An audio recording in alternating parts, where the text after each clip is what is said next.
السلام عليكم ورحمة الله تعالى وبركاته. وانا دي سلام نمانا قيارتا كسو دوادا موقال عصب. موقال كمان توحاني كلو ذاك دونا دادك الدنيا وغلا يابك بدن او ديوان قليا بوغا جينيس وول ريكورد. بوغا جينيس وول ريكورد ايا waxa uu sanad walba soo saaraa record la jibiyo ama kuwa cusub oo cajiib ah oo la dhigo. muuqaalkan maanta waxaan kugu soo gudbin doonaa Boga Guinness World Record cusub oo laga diiwaan galiyay. intaan ugu gudgalay muuqaalkeena koor fadlan channelka subscribe nagu caawi sidoo kale gambalka furo si muuqaal walba uu ku soo gaaro.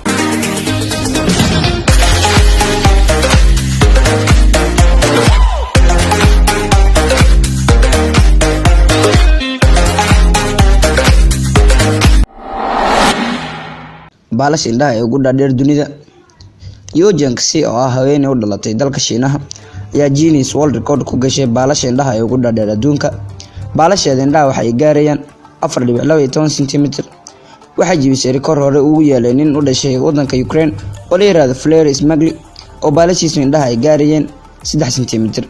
Yoojang si waxay warbaahinta u sheegtay in baalash indhaha ay dheer yihiin kuwa aad u qurux badan. waxay tilmaamaan ay tiri caafimaadka iyo cimri dheerka. waxayna sheegtay inay aad u ilaaliso marka ay qabaysanayso. qofka labaad aan maanta idin wadno waa waayilka ugu jira dhiska fiican adduunka.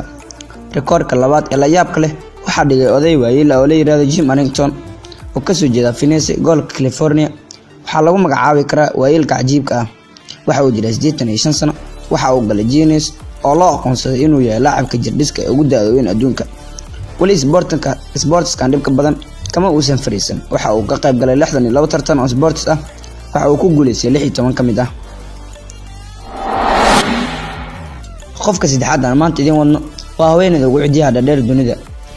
dumar badan waxay jecel yihiin in cidiyaha la baxaan, in cidiyaha lagu dadaalo oo la qurxiyo. dumarku aad ay u fiican yihiin, laakiin haweeneyda u dhalatay wadanka Mareykanka Ayana Williams oo ka soo jeeda Houston ayaa dhinac kale wax ka aragtay. waxay jibisay record hore u yaalay. waxayna heshay cidiyaha ugu dhaadheer dunida. dhererka cidiyaheeda waxay gaaraan 4 mitir iyo bar. muddo 23 sano ah ayaana cidiyaheeda aysan jarin. aadna ay ugu dadaashay iyadoo ku riyoon jirtay inay mar uun gasho Guinness World Record. qofka afraad ee maanta aan idin wadno waa ninka leh timaha ugu dhaadheer ee dunida. Benny Harmel waa fanaan, gabya, mulaxan iyo dhar xayeysiye Mareykan ah. sanadkii 2018 Guinness waxa uu ku galay habka uu u shalayso timihiisa oo loo aqoonsaday timaha taagma kuwooda ugu dhaadheer dunida. timihiisa marka uu shalayo waxa ay gaaraan 52 cm.